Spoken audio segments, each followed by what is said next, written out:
കൊല്ലം മുതൽ തമിഴ്നാട് ബോർഡർ നാഗർകോവിൽ വരെ നമുക്ക് കാണാൻ പറ്റുന്ന ഒരു പലഹാരമാണ് വെട്ട് കേക്ക് കേട്ടോ.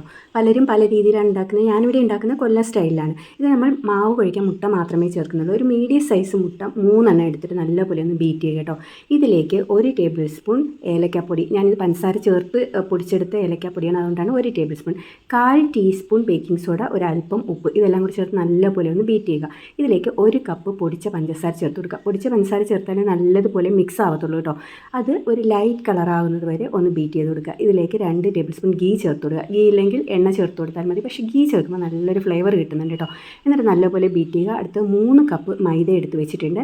അതിൽ ആദ്യം 2.5 കപ്പ് മൈദ ചേർത്തിട്ട് മെല്ലെ ഒന്ന് കുഴച്ച് കൊടുക്കുക കേട്ടോ. എന്നിട്ട് വേണമെങ്കിൽ മാത്രം ബാക്കിയുള്ള മാവ് ചേർക്കുക. പക്ഷേ മീഡിയം സൈസ് മുട്ട എടുക്കുകയാണെങ്കിൽ നമുക്ക് 3 കപ്പ് മൈദയും വേണ്ടി വരും കേട്ടോ. അപ്പം മഞ്ഞ കളർ ചേർക്കാൻ വിട്ടുപോയതുകൊണ്ട് ഞാൻ 1 ടേബിൾ സ്പൂൺ പാലിൽ ലേശം മഞ്ഞ കളർ കലക്കിയിട്ട് ഒഴിച്ച് കൊടുത്തിട്ടുണ്ട്. നിങ്ങൾ വേണമെങ്കിൽ മുട്ട ബീറ്റ് ചെയ്യുമ്പോഴത്തേക്ക് ആദ്യമേ ചേർത്ത് കൊടുക്കാവുന്നതാണ് കേട്ടോ. എന്നിട്ട് നല്ലപോലെ ഒന്ന് കുഴച്ചതിന് ശേഷം നമുക്കിത് ഒരു 3 മണിക്കൂർ റെസ്റ്റ് ചെയ്യാനായിട്ട് മാറ്റി വെക്കണം. 3 മണിക്കൂറിന് ശേഷം നമുക്ക് കുറച്ച് മാവ് ഡസ്റ്റ് ചെയ്തതിന് ശേഷം ഈ മാവ് എടുത്ത് വെച്ച്, ഇനി ഇത് നീഡ് ചെയ്യേണ്ട ആവശ്യമൊന്നുമില്ല, ജസ്റ്റ് ഒന്ന് പരത്തി കൊടുക്കുക. നമുക്ക് എത്രയാണോ വലിപ്പം വേണ്ടത് അത്രയും വലിപ്പത്തിൽ പരത്തിയെടുക്കുക. ഞാനിവിടെ സ്ക്വയറായിട്ട് കട്ട് ചെയ്തെടുക്കുന്നുണ്ട്. സൈഡൊക്കെ കട്ട് ചെയ്ത് മാറ്റുന്ന ഒന്നുകൂടെ കുഴച്ചതിന് ശേഷം നമുക്ക് സ്ക്വയറായിട്ട് തന്നെ കട്ട് ചെയ്തെടുക്കാം. ഏകദേശം ഈ ഒരു വലിപ്പത്തിൽ വേണം പരത്തിയെടുക്കാനായിട്ട് കേട്ടോ.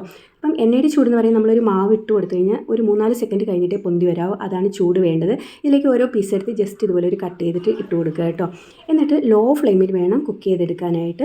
ഏകദേശം ഒരു 10-20 മിനിറ്റ് എടുത്തിട്ടുണ്ട്. നമ്മളിതിൽ മുട്ടയും ബേക്കിംഗ് സോഡയും പഞ്ചസാരയൊക്കെ ചേർക്കുന്നുള്ളതുകൊണ്ട് ഹൈ ഫ്ലെയിം ആയി കഴിഞ്ഞാൽ പെട്ടെന്ന് കരിഞ്ഞു പോകും. അതുകൊണ്ടാണ് ഏറ്റവും കുറഞ്ഞ ഫ്ലെയിമിൽ വെച്ച് കുക്ക് ചെയ്തെടുക്കാനായിട്ട് പറയുന്നത് കേട്ടോ. അപ്പോൾ ഈ ഒരു കളർ ആകുമ്പോഴത്തേക്ക് വേണം നമുക്ക് കോരി എടുക്കേണ്ടത്. നല്ല അടിപൊളി ടേസ്റ്റി ആയിട്ടുള്ള ഒരു വെട്ട് കേക്കാണ് ഇത്. ഇരിക്കും തോറും ടേസ്റ്റ് കൂടും കേട്ടോ. പുറം നല്ല ക്രിസ്പി ആയി.